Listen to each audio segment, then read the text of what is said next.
Hi everyone, welcome to induction physics by Imran Khan. तो इस video lecture में हम डिस्कस करने वाले हैं about important derivations of chapter number 3 kinetic theory of gases and radiation. तो ओवरऑल अगर हम बात करें तो बहुत ही सिंपल चैप्टर है, ज़्यादा डेरिवेशंस नहीं है। तो सबसे पहले हम देखते हैं pressure of an ideal gas. तो चलिए समझते हैं pressure of an ideal gas का यहाँ पर क्या मतलब है। तो जैसे आप देख पा रहे हो कि यहाँ पर मैंने एक कंटेनर लिया है और अगर मैं मान लूँ कि इस कंटेनर में हम आइडियल गैस को रख देते हैं, ठीक है। तो मान लो इस कंटेनर में हमने आइडियल गैस को रख दिया। तो जैसे कि हम जानते हैं कि जब भी हम किसी कंटेनर में आइडियल गैस को रखेंगे तो उनके अंदर के जो मॉलिक्यूल्स हैं वो रैंडम मोशन परफॉर्म करेंगे। जब वो रैंडमली मूव करेंगे तो कभी आपस में कोलाइड करेंगे और कभी इस कंटेनर की वॉल के साथ कोलाइड करेंगे। तो हमें यही पता करना है कि जब ये गैस के मॉलिक्यूल्स इन वॉल के साथ कोलाइड करेंगे तो कितना प्रेशर एक्सर्ट करेंगे, वो फॉर्मूला हमें यहाँ पर डिराइव करना है, जिसका आंसर हमें मिलता है P = 1/3 NmV²/V। यहाँ पर N का मतलब है number of molecules, small m का मतलब है mass of one molecule, V² मतलब यहाँ पर क्या है, मीन स्क्वायर वेलोसिटी, और कैपिटल V क्या है, वॉल्यूम। तो आपको ये समझ लेना है कि यहाँ पर एक्चुअल में हम इस डेरिवेशन में करने क्या वाले हैं। तो वापस से आपको याद दिला रहा हूँ मैं, क्या करना है हमें pressure of an ideal gas ढूंढना है कि अगर हम किसी कंटेनर में आइडियल गैस को रखेंगे तो उस आइडियल गैस के मॉलिक्यूल्स के मोशन की वजह से जो वो वॉल्स पर कोलिजन करेंगे, वॉल्स पर कोलाइड करेंगे, यानी वॉल्स पर जो प्रेशर एक्सर्ट करेंगे, उस प्रेशर का हमें यहाँ पर फॉर्मूला डिराइव करना है। तो इसको डिराइव करने के लिए सिंस अगर हम टेक्स्ट बुक में देखेंगे तो काफ़ी लेंथी डेरिवेशन गिवन है। यहाँ पर हम 3 से 4 स्टेप्स का यूज़ करेंगे और उन 3 to 4 स्टेप्स में हम इस डेरिवेशन को डिराइव कर लेंगे। तो बहुत ध्यान से समझना है और जैसे मैं कराऊँ ठीक उसी तरीके से आपको करना है। तो देखो सबसे पहले हम क्या करेंगे कि हमने ऐसा तो एज्यूम कर लिया कि इस कंटेनर के अंदर आइडियल गैस रखी हुई है, लेकिन पूरी गैस के इतने सारे मॉलिक्यूल्स को लेकर एक साथ स्टडी कर पाना मुश्किल है। तो हम क्या करते हैं, एक गैस का सिंगल मॉलिक्यूल ले लेते हैं। मान लेते हैं जो हमारा गैस का मॉलिक्यूल है इसका मास क्या है, स्मॉल m, और ये इस डायरेक्शन पर Vx वेलोसिटी से क्या कर रहा है, मूव कर रहा है। मैंने Vx वेलोसिटी क्यों ली है, क्योंकि जैसा हम जानते हैं कि अगर आप कोई एक सिंगल मॉलिक्यूल लोगे तो गैस का जो एक सिंगल मॉलिक्यूल है ये अलोंग x एक्सिस भी मूव कर सकता है, ये अलोंग y एक्सिस भी मूव कर सकता है, और ये अलोंग z एक्सिस भी मूव कर सकता है। यानी ये 3 टाइप के ट्रांजिशनल मोशन परफॉर्म कर सकता है। तो तीनों एक्सिस को एक साथ स्टडी कर पाना मुश्किल है। तो हम यहाँ पर क्या करेंगे, एज अ रेफरेंस ऐसा मान लेंगे कि हमारे पास एक कोई सिंगल मॉलिक्यूल है जिसका मास स्मॉल m है और वो v वेलोसिटी के साथ x एक्सिस की तरफ मूव कर रहा है। तो जब वो v वेलोसिटी के साथ x एक्सिस तरफ मूव करेगा तो ये जो हमारी वॉल यहाँ पर दिखाई दे रही है, इस वॉल पे वो क्या करेगा, प्रेशर एक्सर्ट करेगा। तो एक सिंगल मॉलिक्यूल इस वॉल पे कितना प्रेशर एक्सर्ट करेगा, पहले हम वो कैलकुलेट कर लेते हैं और फिर हमें इसे क्या करना होगा कि नंबर ऑफ मॉलिक्यूल से मल्टीप्लाई कर देंगे तो पूरे गैस की वजह से लगने वाला प्रेशर हमें मिल जाएगा।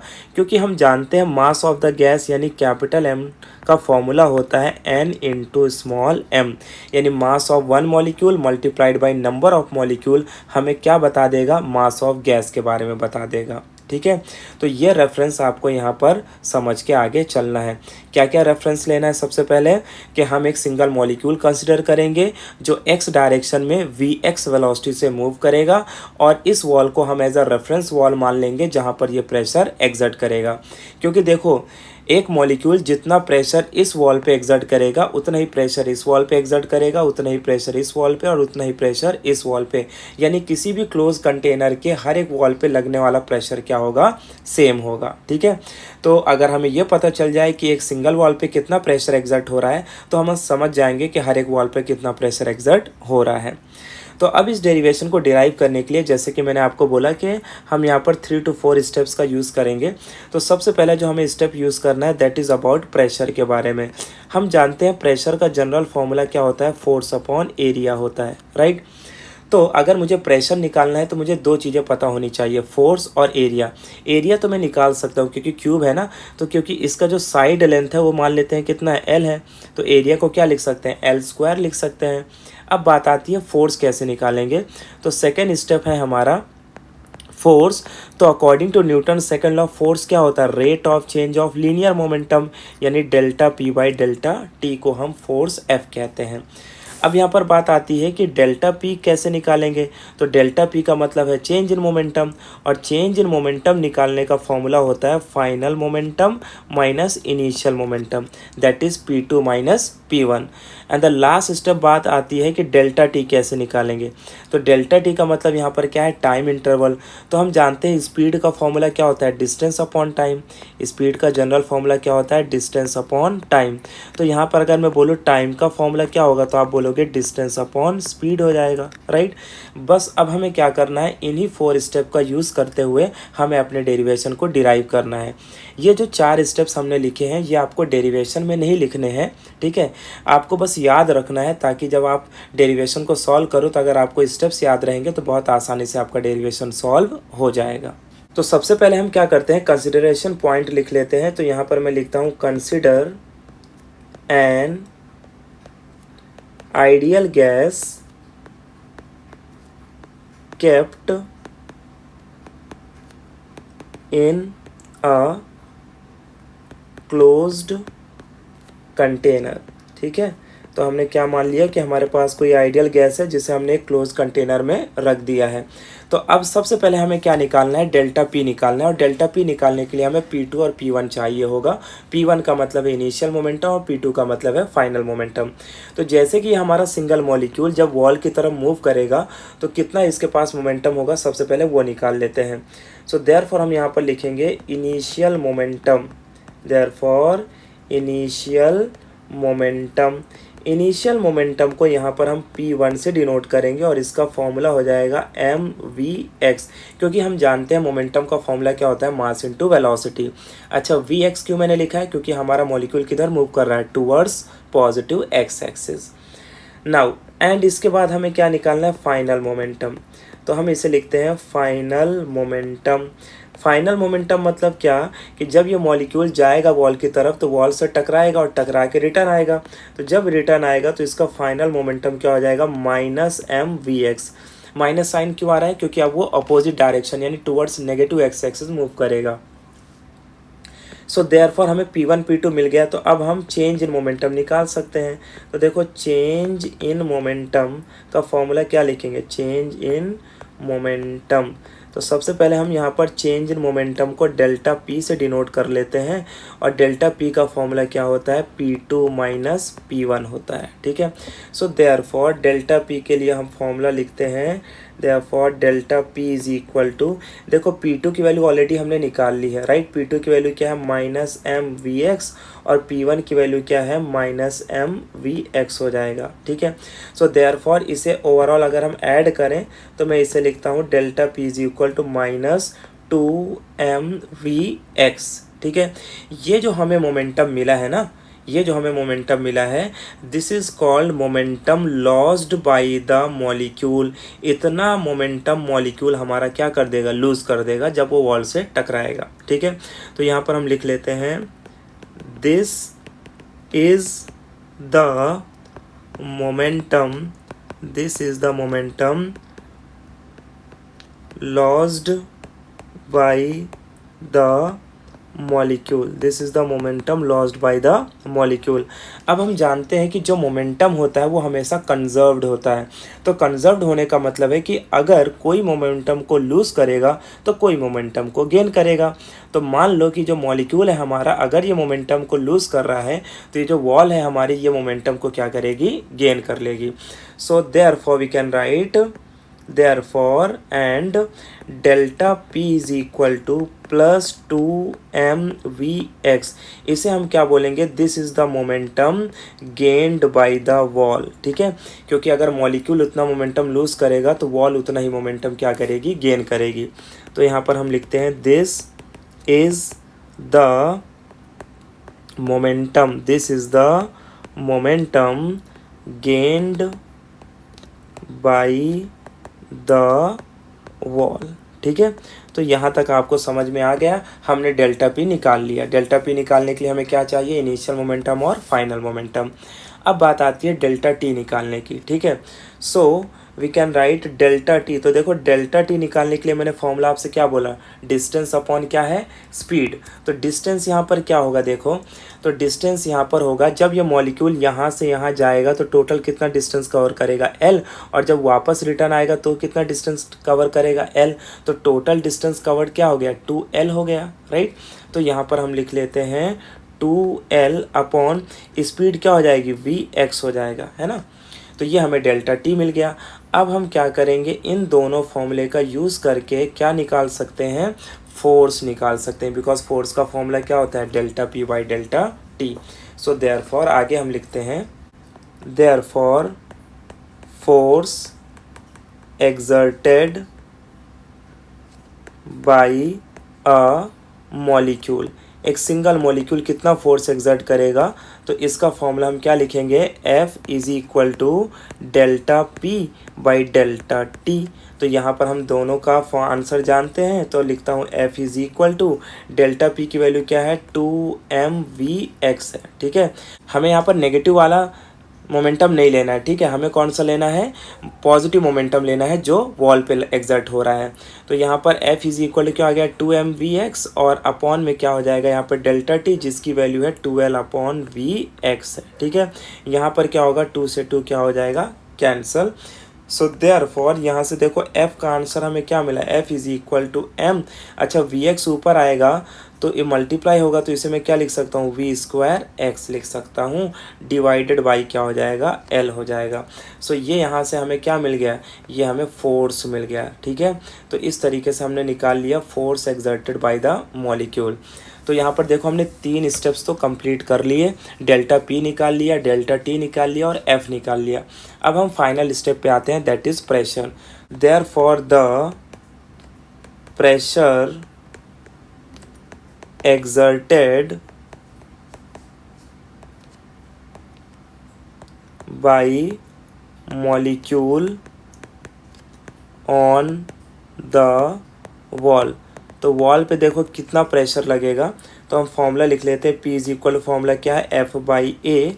सो देयरफॉर इसे लिखेंगे हम P is equal to, F की वैल्यू हम जानते हैं कितना है, that is m v square x upon क्या है L, और एरिया को मैं क्या लिख सकता हूँ, L स्क्वायर लिख सकता हूँ, ठीक है।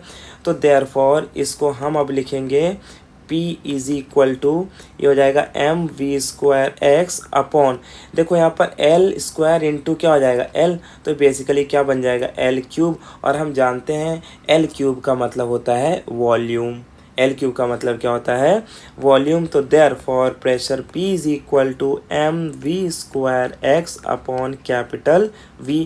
ये जो हमें फॉर्मूला मिला है, this is called pressure due to a single molecule. तो अब हम फाइंड कर लेते हैं कि पूरे गैस की वजह से लगने वाला प्रेशर कितना होगा। तो अब देखो, सिंस हम जानते हैं कि कंटेनर के अंदर बहुत सारे मॉलिक्यूल्स है, तो हर एक मॉलिक्यूल की स्पीड अलग अलग होगी। मान लेते हैं कोई मॉलिक्यूल है जो Vx1 स्क्वायर की स्पीड से मूव कर रहा है, कोई Vx2 स्क्वायर की स्पीड से मूव कर रहा है। तो therefore I can write P is equal to, ये हो जाएगा m, और ब्रैकेट में लिखेंगे Vx1 का स्क्वायर प्लस Vx2 का स्क्वायर प्लस ऐसे ऐसे करते जाएंगे तो हमें n नंबर ऑफ मॉलिक्यूल की स्पीड मिल जाएगी। तो इसे हम लिखते हैं Vxn का स्क्वायर, ठीक है। क्योंकि हम जानते हैं कि जो मॉलिक्यूल्स हैं वो रैंडम मोशन परफॉर्म करेंगे, तो हर एक मॉलिक्यूल की स्पीड क्या होगी, अलग अलग होगी। तो हमने सबकी स्पीड लिख ली, डिवाइडेड बाई क्या है यहाँ पर, डिवाइडेड बाई v है, तो हम यहाँ पर कैपिटल V लिख लेते हैं इसको, ठीक है। अब बात आती है कि यहाँ पर देखो, यहाँ पर हर एक मॉलिक्यूल की स्पीड अलग अलग है, तो हमें क्या करना होगा, इन सारे मॉलिक्यूल की एक एवरेज स्पीड निकाल लेते हैं, ठीक है। और आप जानते हो एवरेज स्पीड को क्या कहते हैं, मीन। तो मीन निकालने का तरीका क्या होता है कि उसको n से क्या कर दिया जाए, डिवाइड कर दिया जाए। तो देयरफॉर मैं अब यहाँ पर लिखता हूँ, देयरफॉर v स्क्वायर, इसे हम बोलते हैं mean square velocity of all the molecule moving towards x axis. तो यहाँ पर याद रखना है, इसको क्या कहते हैं, mean square velocity of all the molecules moving towards x axis, which is equal to लिखा जा सकता है Vx1 का स्क्वायर प्लस Vx2 का square plus plus plus plus V X N का स्क्वायर डिवाइडेड बाई क्या करेंगे, एन कर देंगे, क्योंकि अगर एन नंबर ऑफ मॉलिक्यूल्स का हमें एवरेज निकालना है तो उसे एन से क्या करना होगा, डिवाइड। अब हमें फर्दर क्या करना होगा, इसे क्रॉस मल्टीप्लिकेशन। तो देयरफॉर जब मैं इसे क्रॉस मल्टीप्लिकेशन करूँगा तो मैं लिख सकता हूँ वी एक्स वन का square plus V X two का square plus plus plus plus क्या हो जाएगा, वी एक्स एन का square is equal to N into mean square velocity of all the molecule moving towards X axis. तो यहाँ पर जो वी के ऊपर बार लगा है इसका मतलब होता है मीन। तो mean square velocity of all the molecule moving towards X axis. अब मैं क्या करता हूँ, ये जो हमारी वैल्यू है ना, वी एक्स वन का स्क्वायर वी एक्स टू का square dot dot dot V X N का स्क्वायर, ये जो है हमारी वैल्यू है जिसकी वैल्यू हमें क्या मिली, एन वी स्क्वायर एक्स। इसको हम क्या करते हैं, इस इक्वेशन में पुटअप कर देते हैं। तो देखो जैसे मैं पुटअप करूँगा तो मुझे इसका आंसर मिलेगा P इज इक्वल टू, ये हो जाएगा M और इंटू क्या लिख लेंगे, N, और इसे हम लिखेंगे mean square velocity of all the molecule moving towards X axis divided by क्या हो जाएगा, कैपिटल V। ठीक है, याद रखना है कैपिटल V यहाँ पर क्या है, वॉल्यूम, और स्मॉल v का मतलब क्या है, स्पीड। अब देखो ये जो हमें फॉर्मूला मिला है ना, P is equal to M N V square X by capital V, this is the pressure due to all molecule moving towards X axis. ठीक है, याद रखना है this is the pressure due to all molecule moving towards X axis. यहाँ पर मैं लिख देता हूँ this is the pressure exerted, this is the pressure exerted by all molecules moving towards x axis। ठीक है, अब हम जानते हैं कि जो मॉलिक्यूल है ये एक्स एक्सिस में भी मूव कर सकता है, ये वाई में भी मूव कर सकता है और ये जेड में भी मूव कर सकता है। सो देयरफॉर एक बात आपको यहाँ पर और याद रखनी है कि जितने स्पीड से मॉलिक्यूल एक्स एक्सिस में मूव कर सकता है उतने ही स्पीड से वाई एक्सिस में और उतने ही स्पीड से जेड एक्सिस में। तो यहाँ पर अब हम क्या करेंगे कि एवरेज स्क्वायर, तो अब हम यहाँ पर क्या करेंगे, तो अब हम यहाँ पर क्या करेंगे कि average speed of the molecules निकाल लेते हैं। यानी कि अगर मान लो मॉलिक्यूल एक्स वाई जेड तीनों जगह पर मोशन परफॉर्म कर रहे हैं तो उनकी जो एवरेज स्पीड होगी उसे हम क्या बोलेंगे, मीन स्क्वायर स्पीड। ये किसके इक्वल होगी, वी एक्स का स्क्वायर प्लस वी वाई का स्क्वायर प्लस वी जेड का स्क्वायर। ठीक है, बट हम यहाँ पर एक बात जानते हैं, बट वी नो दैट कि V X is equal to क्या होता है, V Y is equal to V Z. जैसे कि अभी मैंने आपको बोला जितने स्पीड से मॉलिक्यूल एक्स एक्सिस मूव करेंगे उतने स्पीड से वाई एक्सिस में और उतने स्पीड से जेड एक्सिस में। तो यहाँ पर जो हमने इक्वेशन लिखा मीन स्क्वायर वेलोसिटी, ये क्या है, average velocity of the gas molecules moving towards X axis Y axis and Z axis. ठीक है, सो देयरफॉर अब मैं इसे क्या लिख सकता हूँ, देयरफॉर आई कैन राइट, ये हो जाएगा, देखो इसे लिख सकते हैं V square is equal to, इसे मैं लिख सकता हूँ 3v स्क्वायर एक्स। देखो 3v स्क्वायर एक्स क्यों लिखा, क्योंकि जो हमारा वी एक्स है, वी वाई है और वी जेड है, इन तीनों को हमने किसके इक्वल लिखा है, वी वाई को भी एक वी एक्स के इक्वल लिखा और वी जेड को भी वी एक्स के इक्वल लिखा है। तो तीनों टर्म क्या हुए, एक दूसरे के इक्वल हुए ना। तो हमने एक्स एक्सिस को रेफरेंस माना है तो हम तीनों को क्या मान लेंगे, वी एक्स का स्क्वायर प्लस वी एक्स का स्क्वायर प्लस वी एक्स का स्क्वायर। अगर हम वाई एक्सिस को रेफरेंस मान के करते तो फिर तीनों को वी वाई स्क्वायर का लिखते, अगर जेड एक्सिस का रेफरेंस मानते तो तीनों को वी जेड का स्क्वायर लिखते। तो यहाँ पर इन तीनों को जब हम ऐड करेंगे तो ये क्या आ जाएगा, देखो इसे ऐसा लिखेंगे वी एक्स का स्क्वायर प्लस वी एक्स का स्क्वायर प्लस वी एक्स का स्क्वायर, तो टोटल ये क्या बन जाएगा, 3v स्क्वायर एक्स। ठीक है, तो यहाँ पर अब हमने v स्क्वायर लिख लिया, तो देयरफॉर यहाँ से मुझे बताओ कि v स्क्वायर x की वैल्यू क्या मिल जाएगी, ये हो जाएगी 1/3 इंटू वी का स्क्वायर। ठीक है, अब ये जो वैल्यू हमें मिली है ना, इस वैल्यू को हमें क्या करना है, इक्वेशन नंबर, इसे नाम दे देते हैं, इक्वेशन नंबर 1 में पुट कर देना है। यानी mean square velocity of all the molecule moving towards X axis का हमें आंसर मिला 1/3 mean square velocity of all the molecules.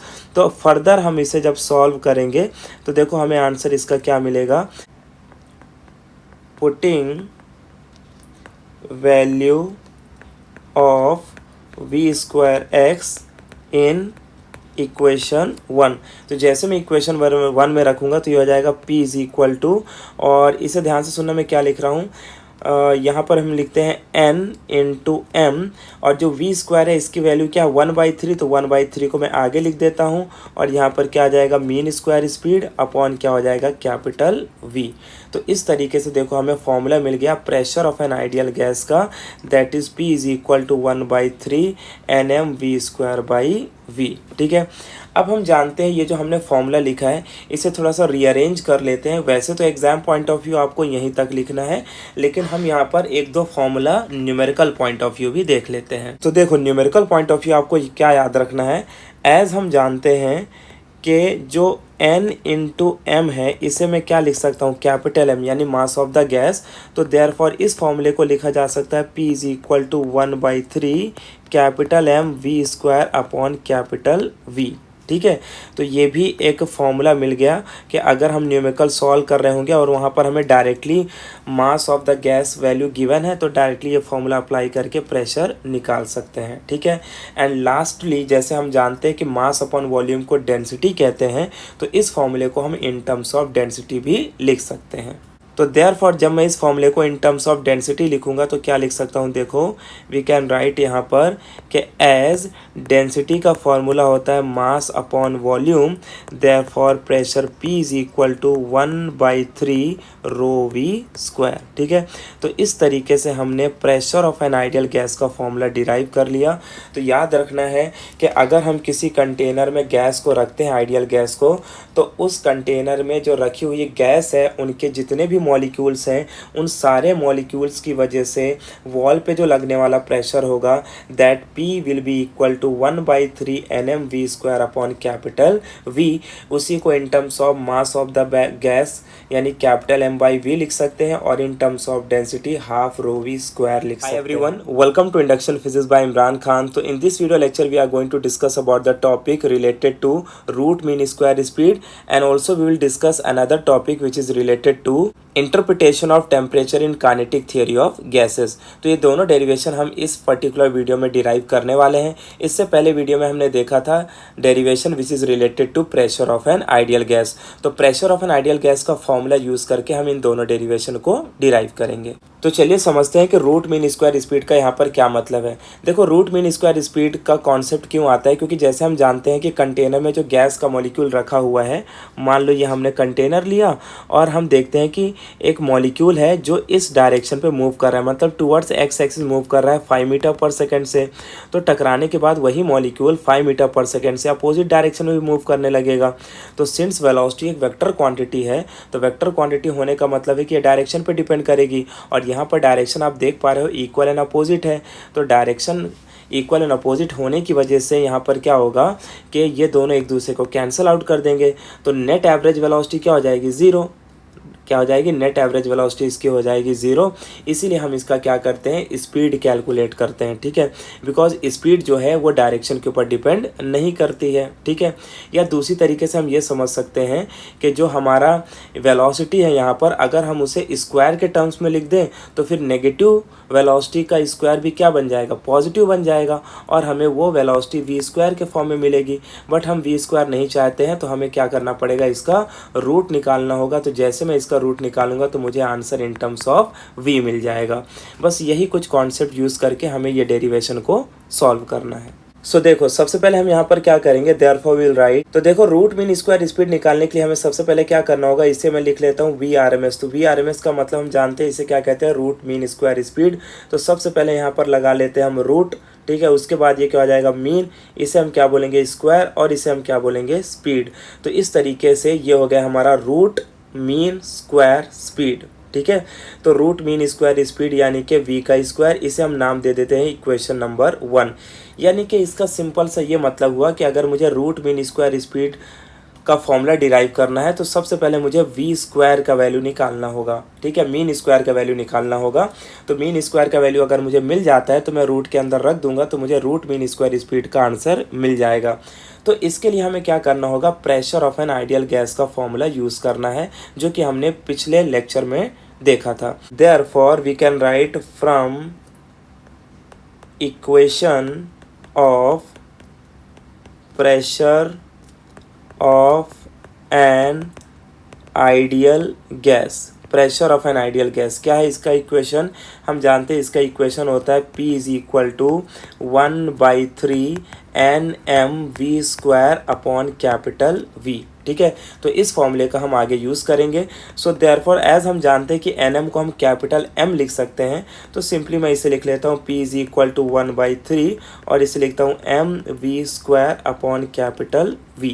ठीक है, अच्छा मुझे चाहिए क्या है, मुझे तो मीन स्क्वायर स्पीड चाहिए है, तो मैं इसे सबसे पहले क्रॉस मल्टीप्लिकेशन करके लिख लेता हूँ 3PV is equal to M into V का स्क्वायर। यहाँ तक समझा? ठीक है, इसके बाद अब हम क्या करेंगे, देखो देयरफॉर मुझे निकालना तो V² है, तो मैं लिखता हूँ V² इज इक्वल टू, ये क्या हो जाएगा 3PV अपॉन क्या हो जाएगा, ये M हो जाएगा। तो देखो ये हमें V² की वैल्यू मिल गई। नाउ एज हम जानते हैं कि जो PV है, as we know that कि PV can be written as nRT according to ideal gas equation। सही है, तो therefore यहाँ पर ये जो मीन स्क्वायर स्पीड है इसका हम फॉर्मूला लिख सकते हैं 3nRT अपॉन क्या हो जाएगा, m हो जाएगा।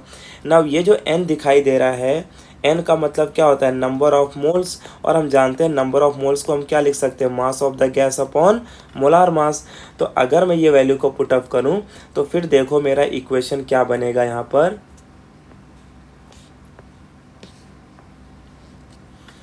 सो देयरफॉर इसे मैं लिख सकता हूँ V² इज इक्वल टू, ये क्या हो जाएगा, देखो 3 और n की जगह पर क्या रखता हूँ M/m0 R इंटू T और अपॉन में क्या हो जाएगा, M हो जाएगा।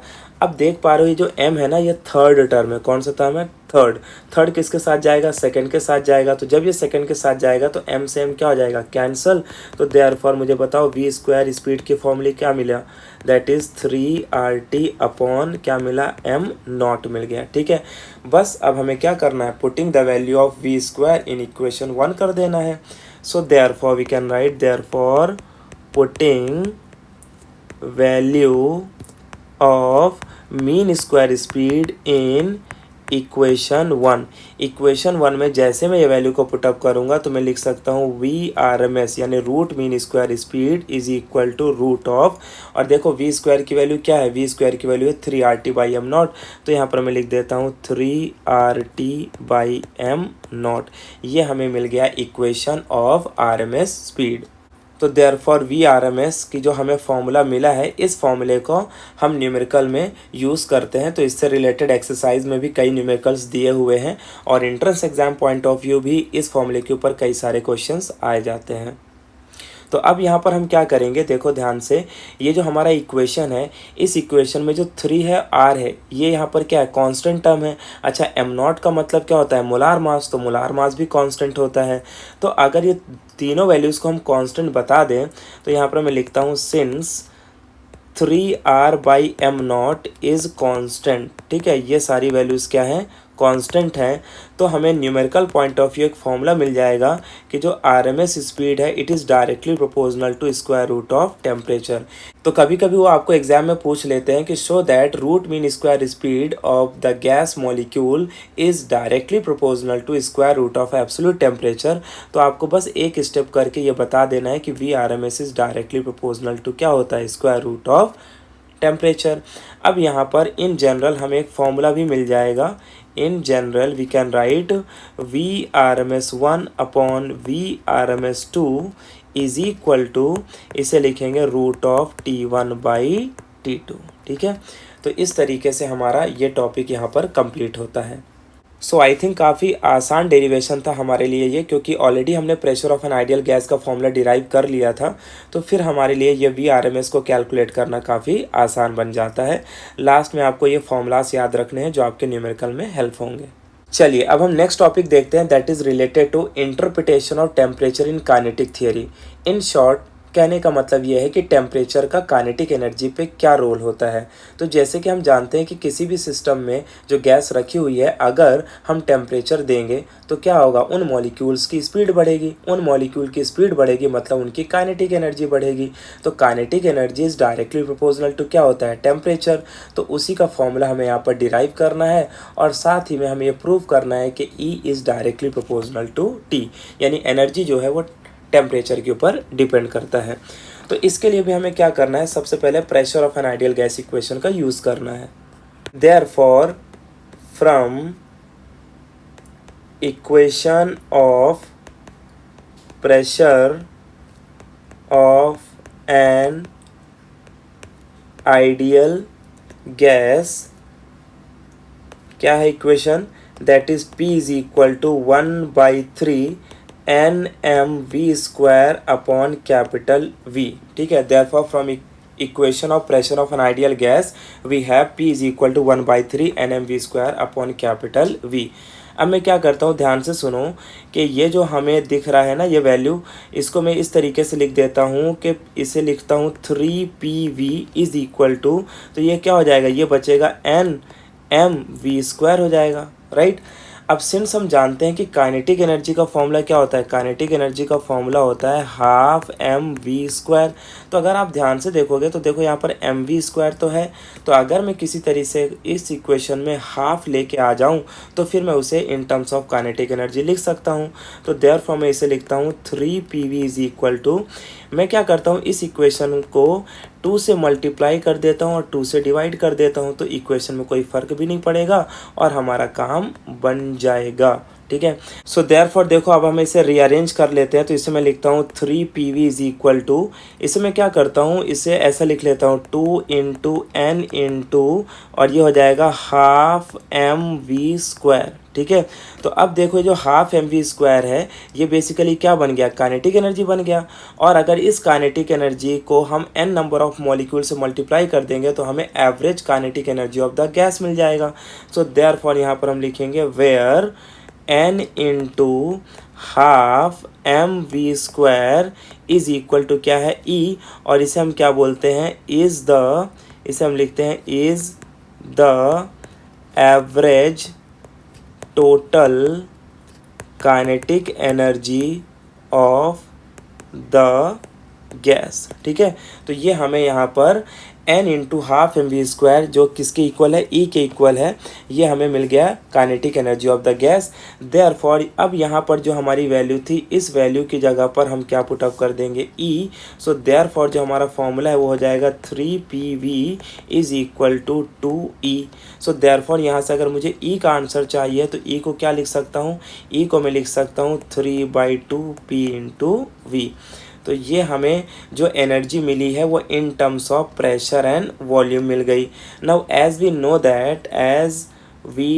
दैट कि PV is equal to nRT होता है या PV is equal to NKBTV होता है, तो बस हम इसकी वैल्यू को यहाँ पुटअप कर देते हैं। तो ये हो जाएगा E इज इक्वल टू 3/2 और ये हो जाएगा NKBT। ठीक है, तो ये हमें क्या मिल गया, energy with respect to temperature मिल गया। अब आप इस फॉर्मूले को अगर ध्यान से देखोगे तो देखो n का मतलब है नंबर ऑफ मॉलिक्यूल जो कि एक कांस्टेंट वैल्यू है, और यहाँ kb का मतलब क्या है, बोल्ट्जमैन कांस्टेंट। तो मैं यहाँ पर बोल सकता हूँ since 3/2 nkb is constant, therefore अगर ये कांस्टेंट वैल्यू हो गई तो therefore E is directly proportional to क्या है, T, है ना, energy is directly proportional to temperature.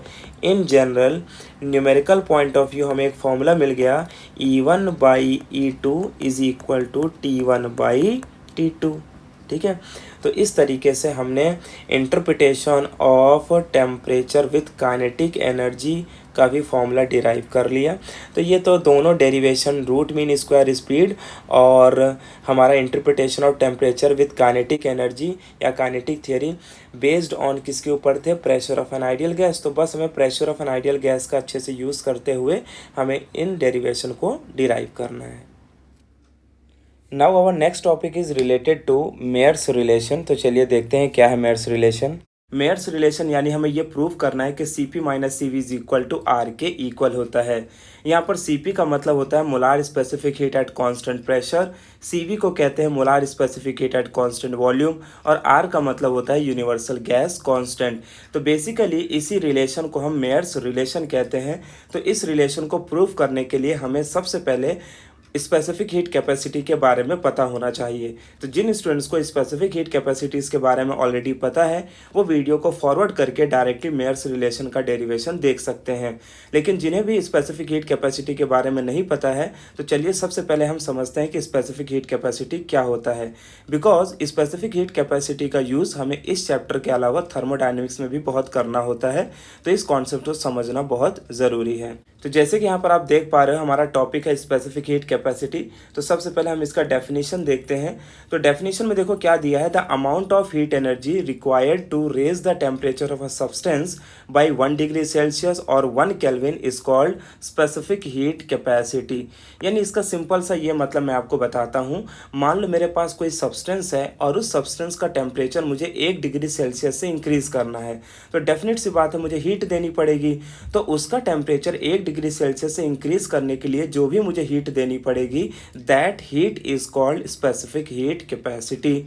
इसको दूसरे एग्जाम्पल से आप कुछ इस तरीके से समझ सकते हो कि मान लो मेरे पास कोई कंटेनर है और उस कंटेनर में मैंने वाटर रखा है और वाटर का इनिशियल टेम्परेचर है 25 डिग्री सेल्सियस और मैं चाहता हूँ कि इसका टेम्परेचर 1 डिग्री सेल्सियस से इंक्रीज़ करूँ, 25 से इसे 26 करूँ।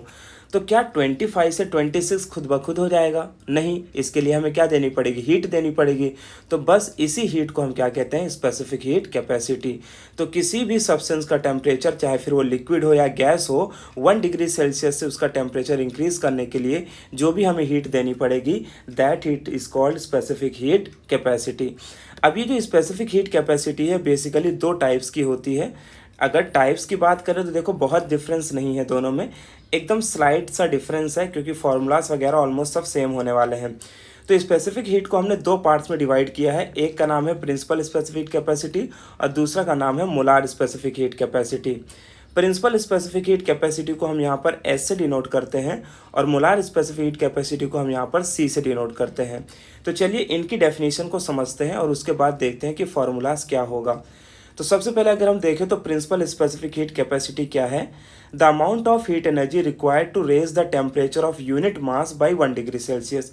यानी डेफिनेशन वही है जो स्पेसिफिक हीट की है, खाली यहाँ पर जो भी हमें टेम्परेचर इंक्रीज करना है उसके लिए हमें with respect to unit mass देखना है। यानी पर केजी के हिसाब से 1 डिग्री सेल्सियस टेम्परेचर रेज करने के लिए जो हीट लगेगी that heat is called principal specific heat capacity. ठीक है। वहीं पर अगर आप मोलार स्पेसिफिक कैपेसिटी देखोगे तो यहाँ पर हमने क्या लिखा है? The amount of heat energy required to raise the temperature per mole bye 1 degree Celsius. तो यहाँ पर क्या है? पर यूनिट मास है, यहाँ पर क्या है? पर मोल है। मतलब 1 किलो या 1 kg सब्सटेंस का टेम्परेचर 1 डिग्री सेल्सियस से इंक्रीज करने के लिए जो हमें हीट देनी पड़ेगी that is called principal specific heat capacity. और by 1 mole heat temperature increase करने के लिए जो हमें हीट देनी पड़ेगी that is called molar specific heat capacity. बस दोनों में यही डिफरेंस है। ठीक है। अब हम इनके फॉर्मूलाज की तरफ बढ़ते हैं जो कि हमें मेन रिक्वायरमेंट किसका होने वाला है? फॉर्मूला का होने वाला है।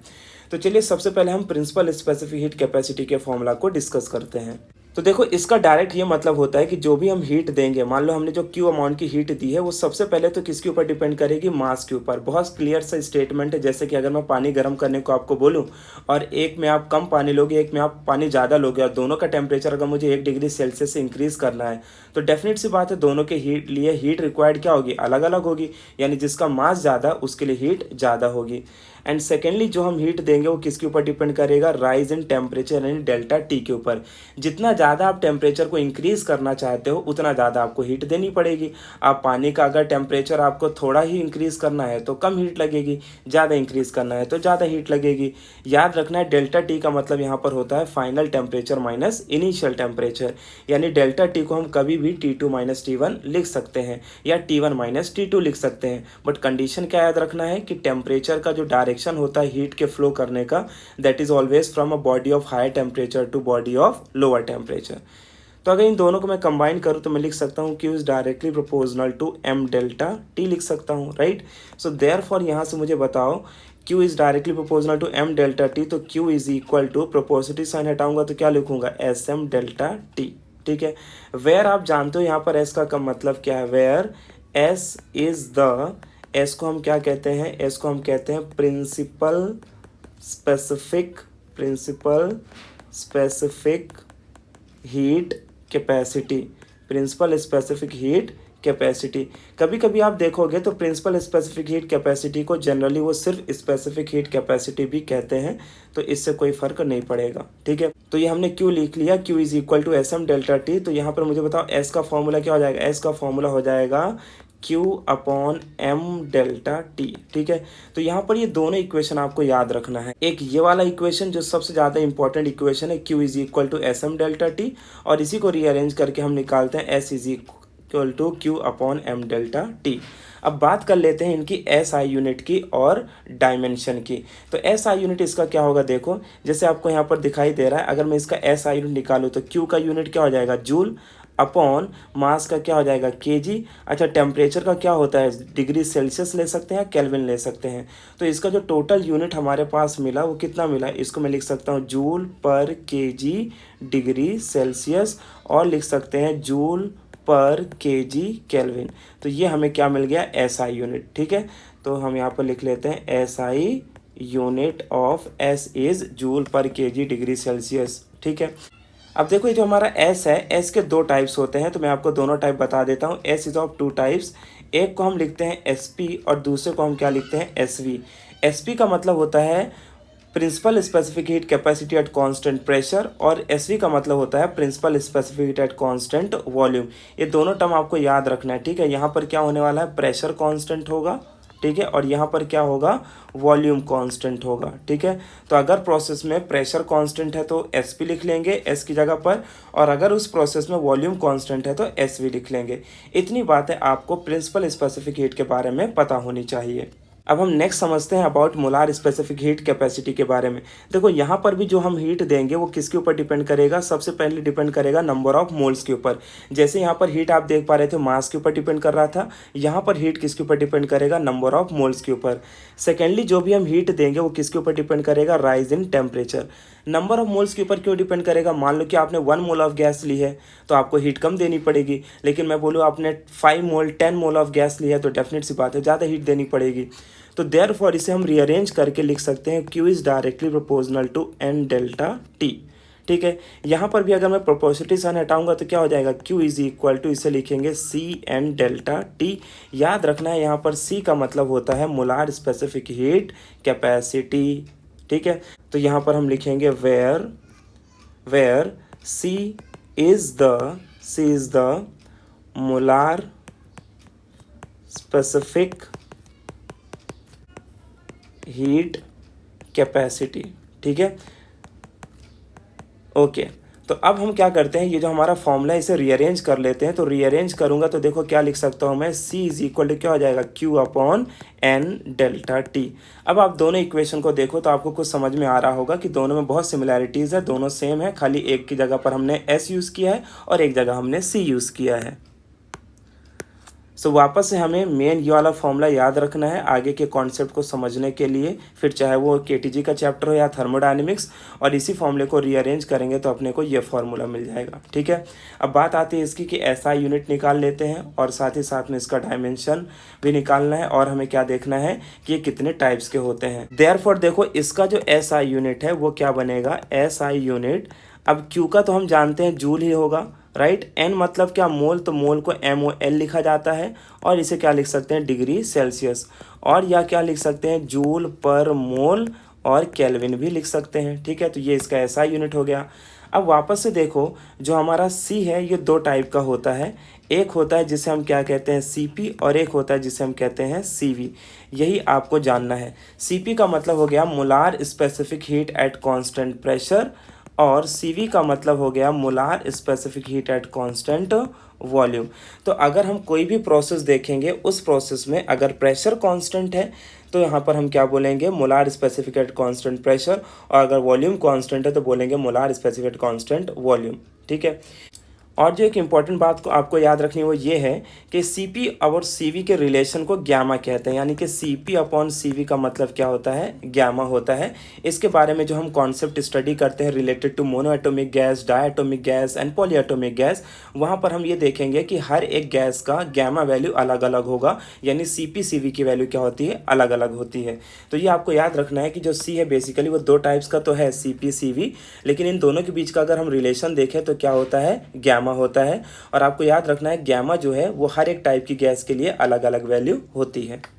एक बात आपको यहाँ पर याद रखना है, that is relation between S and C, यानी कि प्रिंसिपल स्पेसिफिक हीट कैपेसिटी और मोलार स्पेसिफिक हीट कैपेसिटी के बीच में क्या रिलेशन है। तो यहाँ पर हम इसका जो रिलेशन लिखते हैं, तो यहाँ पर मैं लिखता हूँ relation between C and S. ठीक है, तो relation between C and S क्या होता है, सी इज इक्वल टू, इसे दिया जाता है by relation M not of S, यानी जो आपकी मोलार स्पेसिफिक हीट कैपेसिटी है it is equal to M naught into S, जबकि एम नॉट का मतलब होता है मोलार मास और एस हम जानते हैं। देयरफॉर इसी को इन टर्म्स ऑफ अगर मुझे सी पी लिखना है तो मैं क्या लिखूंगा, am not of S P लिख लूँगा, और सी वी को क्या लिखूंगा, सी वी को मैं लिखूंगा am not of S we. ये दोनों रिलेशन काम के हैं, आगे हमें यूज़ होने वाले हैं। ठीक है, तो याद रखना है यहाँ पर जो एम नॉट हमने लिखा है, एम नॉट का मतलब क्या है, मोलार मास, तो C P can be written as M not of S P और C V can be written as M not of S V. यानी ये वो रिलेशन है जिस रिलेशन से हम ये पता कर सकते हैं कि अगर हमें मोलार स्पेसिफिक हीट कैपेसिटी की वैल्यू दिया है तो हम प्रिंसिपल स्पेसिफिक हीट ढूंढ सकते हैं, और अगर हमें प्रिंसिपल स्पेसिफिक हीट दिया है तो मोलार स्पेसिफिक हीट कैपेसिटी की वैल्यू ढूंढ सकते हैं।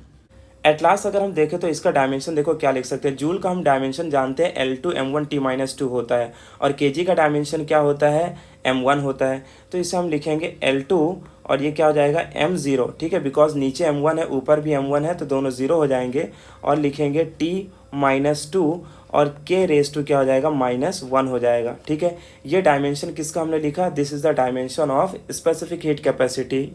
और उसके बाद अगर मुझे dimension molar specific heat capacity का लिखना है तो देखो इसका डायमेंशन सबसे पहले आप लिखोगे L2, ये हो जाएगा m1, और उसके बाद ये T-2 हो जाएगा, यानी ये बेसिकली किसका डायमेंशन है, Q का। उसके बाद मोल जो है वो अपॉन में है तो इसे लिखेंगे मोल -1, और टेम्परेचर के लिए लिखेंगे K-1। ठीक है, so this is the dimension of molar specific heat capacity and this is the dimension of principal specific heat capacity. So ये टॉपिक है that is related to specific heat capacity. I hope कि आपको समझ में आया होगा ये concept क्या है स्पेसिफिक हीट कैपेसिटी। वापस से एक बार हम देख लेते हैं स्पेसिफिक हीट कैपेसिटी का मतलब क्या है, तो वापस से एक बार हम समझ लेते हैं इस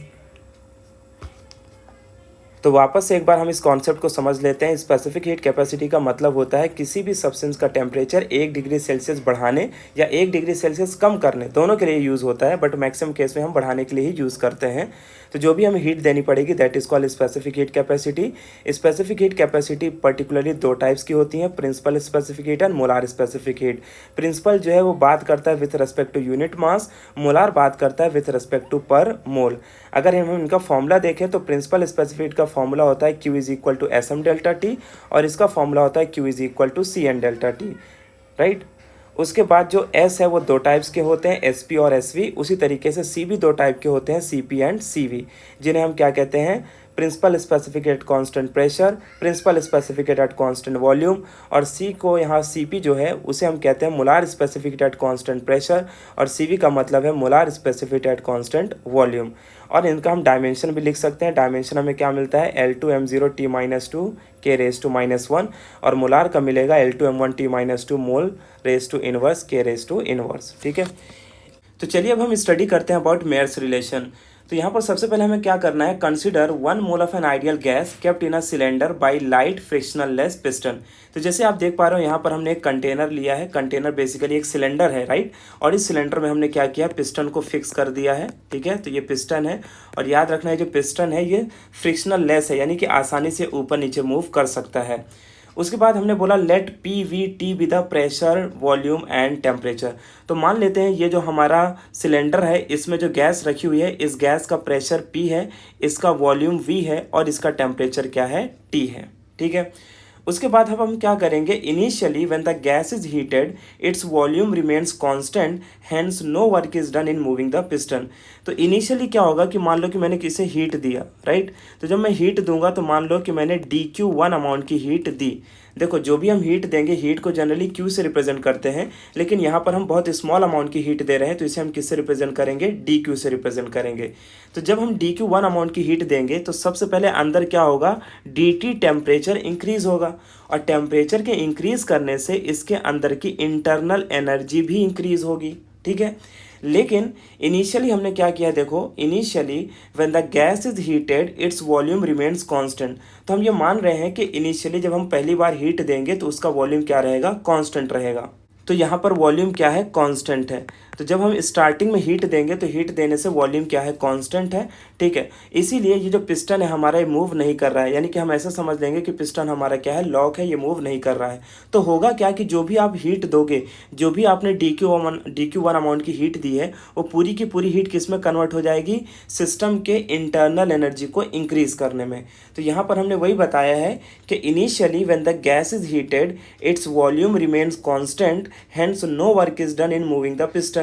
क्योंकि हम जानते हैं कि अगर पिस्टन मूव नहीं करेगा तो इसका वॉल्यूम चेंज नहीं होगा, और अगर वॉल्यूम चेंज नहीं होगा तो वर्क डन की वैल्यू क्या होगी, जीरो होगी। क्यों वर्क डन की वैल्यू जीरो होगी, चलिए समझते हैं। तो मान लो कि जैसे वर्क डन का हम फॉर्मूला जानते हैं, work done by the gas का फॉर्मूला होता है P इंटू डेल्टा वी, यानी कि मैं इसे लिख सकता हूँ P, और डेल्टा वी का मतलब होता है final volume minus initial volume. अब अगर वॉल्यूम चेंज ही नहीं हो रहा है तो उसका इनिशियल और फाइनल दोनों वॉल्यूम वही रहेगा, तो चेंज इन वॉल्यूम की वैल्यू क्या आएगी, जीरो, तो वर्क डन क्या हो जाएगा, जीरो हो जाएगा, ठीक है। तो वापस ये केस को आप समझ लो। देखो सबसे पहले हमने क्या किया, 1 mole of an ideal gas लिया एक सिलेंडर में और उसमें पिस्टन लगा दिया। मान लिया कि इसका प्रेशर P है, वॉल्यूम V है और टेम्परेचर T है। इनिशियली जब हम DQ1 अमाउंट की हीट देंगे तो वॉल्यूम को हम क्या रखेंगे, कांस्टेंट। वॉल्यूम कांस्टेंट रखने का मतलब है कि पिस्टन मूव नहीं करेगा, और अगर पिस्टन मूव नहीं करेगा तो वॉल्यूम चेंज नहीं होगा, और वॉल्यूम चेंज नहीं होगा तो वर्क डन क्या होगा, जीरो। तो इसका ये मतलब हुआ कि जो भी हम हीट दे रहे हैं DQ1 अमाउंट की हीट, वो पूरी की पूरी किस में कन्वर्ट हो रही है, इंटरनल एनर्जी को इंक्रीज करने में। सो देयरफॉर देखो हमने DQ1 अमाउंट की हीट दिया, ठीक है।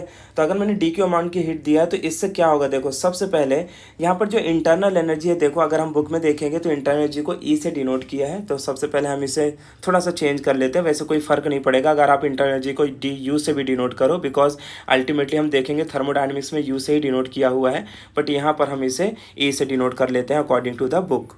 ओके तो यहाँ पर क्या हुआ, देखो जो भी हमने हीट दिया, मान लो DQ1 अमाउंट की हीट दिया, तो सबसे पहले तो सिस्टम का इंटरनल एनर्जी इंक्रीज होगा और वर्क डन, बट आप जानते हो वर्क डन की वैल्यू यहाँ पर क्या है, जीरो है। तो आगे इक्वेशन में हम जीरो लिख देंगे, लेकिन आपको ये याद रखना है कि जो भी हमने हीट दी है, ये हीट दो ही तरीके से यूटिलाइज हो सकती है, एक तो इसकी इंटरनल एनर्जी को इंक्रीज करने में और दूसरा वर्क डन करने में। अब बात आती है कि जो हमने हीट दी है वो कितनी दी है। तो देखो यहाँ पर अब हमें स्पेसिफिक हीट कैपेसिटी का कॉन्सेप्ट यूज़ करना है। क्या कॉन्सेप्ट यूज़ करना है, हमने पढ़ा है Q इज इक्वल टू क्या होता है, Q is equal to NC delta T होता है, right. Q is equal to NC delta T, ये अभी मैंने आपको बताया। अब यहाँ पर n की वैल्यू क्या है, 1 है, तो मैं इसको सीधा लिखूंगा Q is equal to C delta T, right, because 1 mole of an ideal gas ले रहे हैं। उसके बाद अगर मैंने हीट बहुत स्मॉल दी है तो मैं इसे क्या लिखूंगा, DQ लिख लूँगा, और C में यहाँ पर क्या लिखूंगा, C को मैं यहाँ पर लिखूंगा CV, क्योंकि देखो इस फेज़ में, स्टार्टिंग फेज़ में वॉल्यूम हमारा क्या है, कांस्टेंट है। अच्छा डेल्टा T की जगह पर क्या यूज़ कर लूँगा, DT यूज़ कर लूँगा, क्योंकि अगर मैं DQ अमाउंट की हीट दे रहा हूँ तो DT यूज़ करूँगा, अगर डेल्टा Q यूज़ कर रहा हूँ तो डेल्टा T यूज़ करूँगा। तो यहाँ पर जो हमने DQ1 अमाउंट की हीट दी है वो कितनी है, CVDT है, ठीक है। क्योंकि आप देख पा रहे थे इस प्रोसेस में वॉल्यूम क्या था, कांस्टेंट था। इस तरीके से हमें ये इक्वेशन लिखना है। तो इस इक्वेशन में देखो हमने क्या किया कि मान लिया कि जो हमने DQ1 अमाउंट की हीट दी है उससे सबसे पहले क्या होगा, उसकी इंटरनल एनर्जी इंक्रीज होगी, लेकिन वर्क डन क्या होगा, जीरो होगा। ये नेक्स्ट इक्वेशन में हम लिख देंगे, ठीक है। तो जो हम DQ1 अमाउंट की हीट दे रहे हैं उसकी वैल्यू कितनी है, उसकी वैल्यू है DQ is equal to CVDT। Okay तो अब देखो नेक्स्ट इक्वेशन में हम इसे क्या लिखेंगे, DQ1 इज इक्वल टू ये हो जाएगा DE, और देखो वर्क डन की वैल्यू क्या है, जीरो है, तो इसको हम किसके इक्वल लिखेंगे, CVDT के इक्वल। रीज़न हम दे देंगे सिंस, क्या रीज़न देंगे, सिंस डेल्टा V की वैल्यू जीरो है इसीलिए वर्क डन क्या है, जीरो है। क्योंकि ये जो मैंने आपको ये साइड में बताया ये तो आपके रेफरेंस के लिए है, लेकिन जब हमें इसे डेरिवेशन में लिखना होगा तो यहाँ पर रीज़न क्या देंगे, since delta V is equal to zero therefore work done की वैल्यू क्या है, जीरो है, ठीक है। ओके अब फाइनल इक्वेशन में यहाँ पर क्या लिख सकता हूँ, देयरफॉर देखो DQ1 किसके इक्वल है, DE के इक्वल, तो यहाँ पर लिख सकता हूँ DQ1 is equal to DE is equal to CVDT, ठीक है। ये इक्वेशन आपको याद रखना है, आगे हमें इसका यूज़ करना है। तो जो भी हमने हीट दी है वो किसके इक्वल है, DE के इक्वल है, और DE किसके इक्वल है यहाँ पर, CVDT के। उसके बाद देखो नेक्स्ट पार्ट में हम क्या करने वाले हैं, on the other hand when the gas is heated to the same temperature, फिर वापस से वही कहानी है, मान लेते हैं इसका प्रेशर P है, इसका वॉल्यूम V है, इसका टेम्परेचर क्या है T है, और अब हमने क्या किया, इसको dQ2 अमाउंट की हीट दी। ये जो हमने dQ2 अमाउंट की हीट दी है उससे जो इसके अंदर का टेम्परेचर इंक्रीज हुआ है वो सेम है। तो मान लो कि dt टेम्परेचर इंक्रीज हुआ, और dt टेम्परेचर इंक्रीज होने से यहाँ पर क्या होगा, इसकी इंटरनल एनर्जी भी इंक्रीज होगी। लेकिन अब क्या होगा, सिंस पिस्टन जो है वो फिक्स नहीं है, क्योंकि इस प्रोसेस में अब क्या कांस्टेंट हो जाएगा, प्रेशर कांस्टेंट हो जाएगा। और प्रेशर कांस्टेंट होगा तो डेफिनेट सी बात है वॉल्यूम बढ़ेगा, ठीक है। क्योंकि हम जानते हैं 3 वेरिएबल में से हमेशा 2 वेरिएबल वेरी करते हैं। जैसे प्रेशर, वॉल्यूम, टेम्परेचर है तो एट ए टाइम 2 वेरी करेंगे और एक कांस्टेंट रहेगा। तो पहले फेज में हमने क्या देखा था, वॉल्यूम कांस्टेंट था। अगर वॉल्यूम कांस्टेंट है तो फिर टेम्परेचर को इंक्रीज करने से क्या इंक्रीज हो रहा था, प्रेशर इंक्रीज हो रहा था। दूसरे फेज में अब हम क्या देख रहे हैं कि यहाँ पर प्रेशर कांस्टेंट है, तो प्रेशर कांस्टेंट है मतलब क्या, टेम्परेचर को इंक्रीज करने से वॉल्यूम इंक्रीज होगा। तो मान लेते हैं पहले इसका वॉल्यूम यहाँ पर था, ये है V1 वॉल्यूम, और अब ये वॉल्यूम क्या हो गया, V2। और जब वॉल्यूम चेंज होगा तो फिर इसकी डेल्टा V की कुछ ना कुछ वैल्यू होगी, इसीलिए अब यहाँ पर वर्क डन आएगा। So on the other hand, when the gas is heated to the same temperature at constant pressure, volume increases. Therefore, work done by the gas in moving the piston. तो work done by the gas in moving the piston का formula आप क्या लिखते हो, W is equal to P into delta V, ठीक है, okay. So therefore देखो अब जो हम हीट दे रहे हैं, क्या दे रहे हैं, dQ2 अमाउंट की हीट दे रहे हैं। इससे क्या हो रहा है, उसकी इंटरनल एनर्जी तो इंक्रीज हो रही है, साथ में क्या हो रहा है, वर्क डन भी हो रहा है। ये जो हम हीट देंगे dQ2 वो किसके इक्वल होगा, अब इसको लिखेंगे Cp dt, क्योंकि पहले फेज में देखो हमने क्या लिखा था, Cv dt, क्योंकि वहाँ पर वॉल्यूम कॉन्स्टेंट था। अब इसे हम क्या लिखेंगे, Cp dt लिखेंगे, ठीक है। सो देयरफॉर देखो अब हम इसे क्या लिख सकते हैं, dQ2 is equal to D की वैल्यू तो ऑलरेडी हमने यहाँ पर निकाली, कितना दिया है, Cv dt दिया है, राइट। तो यहाँ पर मैं इसे लिख लेता हूँ Cv dt, तो ये हो जाएगा Cv dt plus work done का फॉर्मूला हम जानते हैं P इंटू डेल्टा वी, तो यहाँ पर P इंटू हम क्या यूज़ करेंगे, dV यूज़ कर लेंगे, क्योंकि हमने सब जगह पर d यूज़ किया है, इज इक्वल टू इसे हम क्या लिखेंगे, Cp, और ये क्या हो जाएगा, dt, ठीक है। इसके बाद अब हम इसे रीअरेंज करके लिख लेंगे Cv dt plus P D V is equal to, ये क्या हो जाएगा, Cp dt हो जाएगा, ठीक है। इसके बाद देखो हम क्या करेंगे, Cv और Cp को एक तरफ कर लेते हैं, तो ये हो जाएगा P D V is equal to, इसे मैं लिख सकता हूँ Cp माइनस Cv इंटू क्या हो जाएगा, ये dt, कॉमन मैंने बाहर ले लिया। Now as we know that कि Pv is equal to nRT होता है, तो पी डी वी को मैं क्या लिख सकता हूँ, nRdt लिख सकता हूँ, और आपको पता है कि n की वैल्यू क्या है, 1। देयरफॉर जो हमारा पी डी वी है उसकी जगह पर क्या रख सकते हैं, हम Rdt रख सकते हैं, और ब्रैकेट में क्या हो जाएगा, Cp माइनस Cv, और ये क्या हो जाएगा, dt। तो dt से dt क्या हो गया, कैंसल। देयरफॉर देखो हमें मिल गया equation, Cp minus Cv is equal to R, ठीक है। इसी को हम क्या कहते हैं, मेयर्स रिलेशन कहते हैं, ठीक है। Cp minus Cv is equal to R। तो यहाँ पर हम लिख लेते हैं इसे, दिस इज कॉल्ड मेयर्स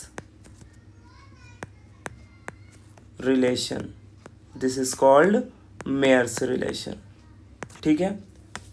और इसी इक्वेशन को अगर हम थोड़ा मॉडिफाई करें तो हम लिख सकते हैं, जैसे कि बुक में दिया है, Cp minus Cv is equal to R by J लिख सकते हैं। क्या लिख सकते हैं, R by J, where J जो है, इस J को हम कहते हैं मैकेनिकल इक्विवेलेंट ऑफ हीट। बस इसका यूज़ हम इसलिए करते हैं ताकि हम अपने इक्वेशन को बैलेंस कर सकें in terms of joule and calorie. अब अगर मैं चाहूँ तो इसी इक्वेशन को in terms of principal specific heat भी लिख सकता हूँ। एज वी नो दैट कि Cp को हम क्या लिख सकते हैं, Cp can be written as m naught of Sp, और Cv को क्या लिख सकते हैं, Cv को हम लिख सकते हैं m नॉट ऑफ Sv लिख सकते हैं, ठीक है। तो इसी हिसाब से फिर इस रिलेशन को देखो क्या लिखेंगे, Cp की जगह पर मैं रख देता हूँ m नॉट ऑफ Sp, और Cv की जगह पर रख देता हूँ m naught of Sv is equal to क्या हो जाएगा, R बाई J हो जाएगा। यहाँ पर देखो m नॉट क्या है, कॉमन, तो बाहर निकाल लेते हैं, तो ये हो जाएगा Sp माइनस Sv, और जो कॉमन बाहर निकला है वो अपॉन में आके क्या हो जाएगा, ये हो जाएगा m नॉट ऑफ J। तो ये जो हमें फॉर्मूला मिला वो फॉर्मूला इन टर्म्स ऑफ हमें क्या मिल गया, प्रिंसिपल स्पेसिफिक हीट कैपेसिटी मिल गया। तो इस तरीके से हमें मेयर्स रिलेशन को डिराइव करना है।